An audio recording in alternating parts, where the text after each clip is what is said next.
Hello बच्चों, मैं आपका विज्ञान शिक्षक कमलेंद्र हूँ। आज हम लोग कक्षा 9 विज्ञान के अध्याय 1 हमारे आसपास के पदार्थ के अंतर्गत अनुच्छेद 1.3.3 गैसीय अवस्था के अंतर्गत क्रियाकलाप 1.11 के बारे में जानकारी प्राप्त करेंगे। जैसा कि आप अपनी किताब के पेज 5 पर देख रहे हैं,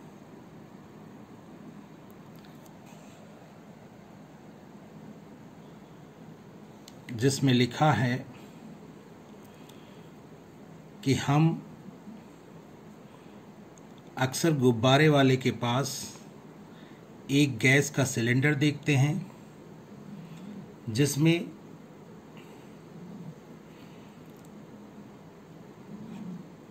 गैस भरी रहती है और वह बहुत से गुब्बारों में उसी से हवा भरता है। हम गुब्बारे वाले से यदि पूछें कि वह कितने गुब्बारों में एक ही सिलेंडर से गैस भर देता है, तो हमें पता चलेगा कि एक ही सिलेंडर से जिसमें गैस भरी होती है, उससे वह बहुत से गुब्बारों में हवा भरता है। और यदि हम उससे यह भी पूछें कि वह इनमें वह से गैस सिलेंडर में कौन सी गैस भरता है, तो वह हमें बताएगा कि उसमें वह हाइड्रोजन, हीलियम या गर्म हवा को भरता है। ये तीनों तरह की गैसेस वायुमंडल की वायु से हल्की होती हैं और इसी कारण इन गैसेस से भरा हुआ गुब्बारा हवा के उत्प्लावन बल के कारण या हवा के द्वारा जो गुब्बारे पर उछाल लगता है, उसके कारण वे गुब्बारे हवा में या वायुमंडल में ऊपर की ओर उठते चले जाते हैं। तो इस प्रकार हम यह देखते हैं कि गैस की बहुत बड़ी मात्रा को एक ही सिलेंडर में भरा जा सकता है। इसी से संबंधित है आपका क्रियाकलाप 1.1, जिसमें कहा गया है कि 100 ml यानी 100 मिलीलीटर के 3 सिरिंज हम लोग ले लें और उनके सिरे को रबर के कॉर्क से बंद कर दें और सभी सिरिंजों के पिस्टन को हम हटा लें। आप चित्र 1.4 में सिरिंज को देख रहे हैं। इसमें एक सिरे पर जिधर सिरिंज लगाई जाती है, उधर रबर का कॉर्क लगा हुआ है और इसके ठीक पीछे की तरफ आप देख रहे हैं, जिसके द्वारा हम उस सिलेंडर की बात करें जिसे हम दबाते हैं, उसे पिस्टन कहा जाता है। तो पिस्टन पीछे की तरफ आप देख रहे हैं। इसी पिस्टन को हटाने की बात कही गई है। 3 सिरिंज 100 मिलीलीटर की लेकर उसके पिस्टन को हम हटा देते हैं और साथ ही साथ सिरिंज के सिरों पर रबर का कॉर्क लगा देते हैं। और इसके बाद हमसे यह कहा गया कि पहली सिरिंज में हवा रहने दें और दूसरी सिरिंज में जल भर लें या जल रहने दें और तीसरी सिरिंज में चॉक के टुकड़े भर लें। और इस प्रकार से जब तीनों सिरिंज हम लोग तैयार कर लेते हैं, उसके बाद उन सिरिंजों में हम पिस्टन को लगा देते हैं वापस, और सिरिंज और पिस्टन के बीच गतिशीलता को आसान करने के लिए, उनके बीच घर्षण बल को कम करने के लिए, सिरिंज और पिस्टन की सतहों के बीच घर्षण बल को कम करने के लिए हम थोड़ी वैसलीन लगा देते हैं पिस्टन पर और सिरिंज की सतह पर, अंदरूनी सतह पर। ऐसा करने पर पिस्टन की सतह और सिरिंज की सतह के बीच घर्षण बल कम हो जाता है। अब इसके बाद हम पिस्टन के द्वारा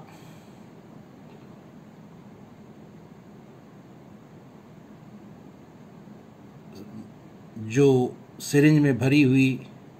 हवा है या जल है या चॉक के टुकड़े हैं, उनको संपीड़ित करने का प्रयास करते हैं। जब हम ऐसा करने का प्रयास करते हैं तो तब हम पाते हैं कि जिस सिरिंज में हवा भरी थी उसमें पिस्टन आसानी से गतिशील हो जा रहा था, अर्थात उसमें हम पिस्टन को अधिक दबा पा रहे थे, और अन्य दोनों सिरिंजों में से जिसमें जल भरा हुआ था उसे काफ़ी कम, और जिस सिरिंज में चॉक भरी थी या चॉक के टुकड़े भरे थे उसे बहुत ही कम दबा पा रहे थे। और इस प्रकार हम यह अनुमान लगा सकते हैं, या इन प्रेक्षणों से हम यह अनुमान लगाते हैं कि ठोस और द्रव की तुलना में गैसों को अधिक संपीड़ित किया जा सकता है, अर्थात ठोस और द्रव की तुलना में गैसों की संपीड्यता अर्थात कंप्रेशन अंग्रेजी में अगर हम बोलें तो वह काफ़ी अधिक होती है। घरों में जो खाना बनाने के लिए उपयोग की जाने वाली एलपीजी गैस होती है, उसका पूरा नाम द्रवीकृत पेट्रोलियम गैस होता है, अंग्रेज़ी में लिक्विफाइड पेट्रोलियम गैस कहते हैं। उसी से एल, पी और जी ये 3 अक्षर लिए गए हैं। लिक्विफाइड पेट्रोलियम गैस एलपीजी का पूरा नाम है। ऐसे ही अस्पतालों में ऑक्सीजन के सिलेंडर में भी संपीड़ित गैस होती है, अधिक दाब पर ऑक्सीजन गैस भरी जाती है ऑक्सीजन के सिलेंडर्स में। और साथ ही साथ आपने गैस को ईंधन के रूप में इस्तेमाल करते हुए चलते हुए वाहनों को भी देखा होगा, जिसमें ईंधन के रूप में गैस का इस्तेमाल किया जाता है। उसमें जो गैस भरी होती है उसे हम संपीड़ित प्राकृतिक गैस या सीएनजी कहते हैं। सीएनजी को अंग्रेज़ी में आप अगर पूरा नाम इसका बोलें तो कंप्रेस्ड नेचुरल गैस होता है। तो वाहनों में भी गैस के सिलेंडर्स होते हैं जिसमें सीएनजी भरी रहती है, संपीड़ित प्राकृतिक गैस भरी रहती है, और उसी ईंधन का प्रयोग पेट्रोल और डीजल के स्थान पर होता है। तो हमने यह देखा कि गैसों की संपीड्यता अधिक होने के कारण, उसे अधिक दबाए जाने के कारण या उसे अधिक दबाए जा सकने के कारण गैस के अत्यधिक आयतन को एक कम आयतन वाले सिलेंडर में संपीड़ित करके भरा जा सकता है और इसे आसानी से एक स्थान से दूसरे स्थान तक ले जाया जा सकता है। इसके साथ ही हम लोगों ने यह देखा होगा या महसूस किया है कि रसोई में हम प्रवेश नहीं करते हैं, फिर भी वहाँ बन रहे या पकाए जा रहे खाने की गंध हम तक या हमारी नाक तक पहुँच जाती है और हम जान जाते हैं कि क्या खाना पकाया जा रहा है। ये गंध हम तक कैसे पहुँचती है, खाने की, अगर इसे समझने का हम प्रयास करें, इसके बारे में हम लोग हालांकि पहले जान चुके हैं, फिर भी यहाँ पर इसका जिक्र है, इसलिए हम इसकी बात करेंगे। क्योंकि खाने में जो पदार्थ खाना एक तरह से या तो एक पदार्थ या कई पदार्थों का मिश्रण होता है और उसकी गंध के कण खाने के जो पदार्थ होते हैं उसकी गंध के कण वायु में मिल जाते हैं और वायु के कण अत्यधिक गतिशील होते हैं क्योंकि वे गैसीय अवस्था में होते हैं और उनकी गतिज ऊर्जा अधिक होती है, जिसके कारण खाने के पदार्थ की गंध के कण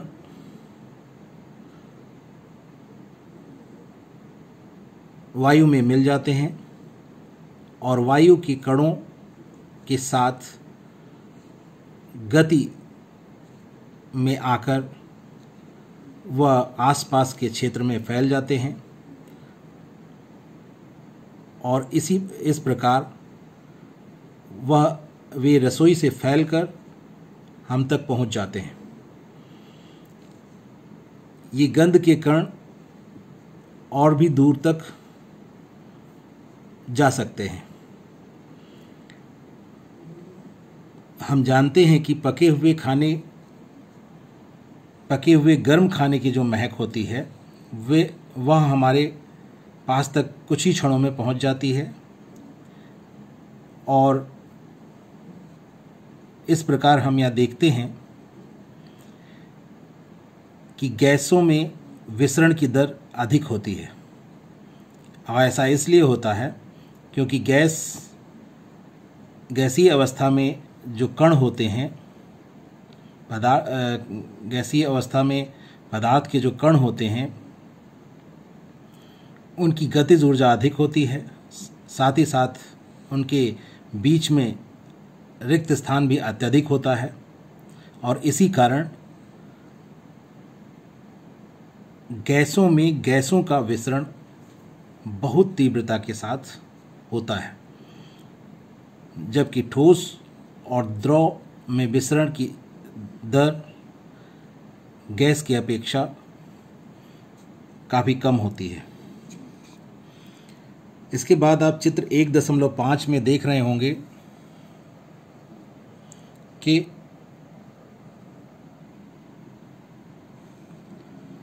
इसमें 3 चित्र दिए गए हैं, ए, बी और सी। इसमें ठोस अवस्था में जो भी पदार्थ होता है उसके कण किस प्रकार व्यवस्थित होते हैं उसका चित्र यहाँ पर, आवर्धित चित्र यहाँ पर दिया गया है।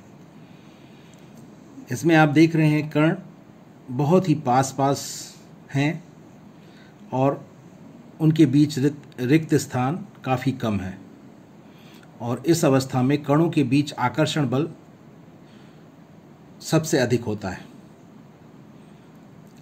पदार्थ की अन्य अवस्थाओं की अपेक्षा सबसे अधिक होता है। इसके बाद यदि हम द्रव अवस्था, पदार्थ की द्रव अवस्था की बात करें और उसमें कण किस प्रकार व्यवस्थित होते हैं उसे जानने का प्रयास करें तो आप देख रहे हैं इसमें बी चित्र में दिया हुआ है, यहाँ पर कण ठोस अवस्था में जिस प्रकार कण व्यवस्थित थे उसकी अपेक्षा यहाँ पर अर्थात द्रव अवस्था में पदार्थ के कणों के बीच रिक्त स्थान अधिक है, और इस अवस्था में पदार्थ के कणों के बीच आकर्षण बल भी ठोस अवस्था में पदार्थ के कणों के बीच के आकर्षण बल से कम होता है, और इस अवस्था में पदार्थ के कण अर्थात द्रव अवस्था में पदार्थ के कण एक दूसरे पर फिसल सकते हैं, या हम कहते हैं कि एक द्रव अवस्था के कण बह सकते हैं, और इसी कारण द्रव को हम तरल भी कहते हैं। पदार्थ की तीसरी अवस्था गैस होती है। उस अवस्था में पदार्थ के कण किस तरह से व्यवस्थित होते हैं उसके बारे में आप चित्र सी से जान सकते हैं। इसमें देख रहे हैं कि पदार्थ के कणों के बीच, इस अवस्था में पदार्थ के कणों के बीच रिक्त स्थान काफ़ी अधिक होता है, और साथ ही साथ पदार्थ के कणों के बीच जो आकर्षण बल लगता है वह भी ना के बराबर होता है, बहुत ही कम होता है। सबसे कम होता है इस अवस्था में पदार्थ के कणों के बीच जो आकर्षण बल होता है वह सबसे कम होता है और ना के बराबर होता है। साथ ही साथ रिक्त स्थान की, पदार्थ के कणों के बीच रिक्त स्थान की यदि हम बात करें तो हम पाते हैं कि रिक्त स्थान सबसे अधिक होता है इस अवस्था में, कहें पदार्थ कणों के बीच रिक्त स्थान सबसे अधिक होता है। गैसीय अवस्था में कणों की गति अनियमित होती है, यानी उनकी दिशा निश्चित नहीं होती, कभी किसी दिशा में और कभी किसी दिशा में वो गति करते हैं। प्रत्येक क्षण उनकी गति की दिशा बदलती रहती है और गति अत्यधिक तीव्र होती है, और इसी कारण अनियमित गति के कारण ही और तीव्रता से गति करने के कारण ही ये एक कण एक दूसरे से आपस में टकराते रहते हैं, साथ ही साथ बर्तन की दीवारों से भी टकराते हैं, और इसी कारण बर्तन की दीवार पर एक बल आरोपित करते हैं। बर्तन की दीवार पर गैस के कणों द्वारा प्रति इकाई क्षेत्र पर जो बल लगता है उसके कारण गैस का एक दबाव उत्पन्न होता है, जिसे हम गैस का दीवार पर लगने वाला दाब भी कहते हैं। इस प्रकार इस वीडियो में बस इतना ही। धन्यवाद।